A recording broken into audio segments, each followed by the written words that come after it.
pero estamos hablando de que son jugadores de la NBA.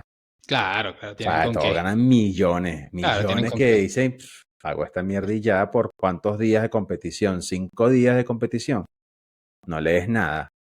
Claro, Lástima es por los que no tengan para pagar eso. claro, claro. O sea, esto es lo que hay, esto es lo que tiene que darte. Y mucha gente, por ejemplo, la Federación de México tuvo que comprar aires acondicionados, o no, la de Canadá, perdón. La de Canadá tuvo que comprar aire acondicionado, pero no hubo una negativa de la federación, del Comité Olímpico de decirle, no, no, no, no pueden traer eso para acá porque dañan el ecosistema. Como que bueno, tráelo, pues. Pero si lo pagas tú.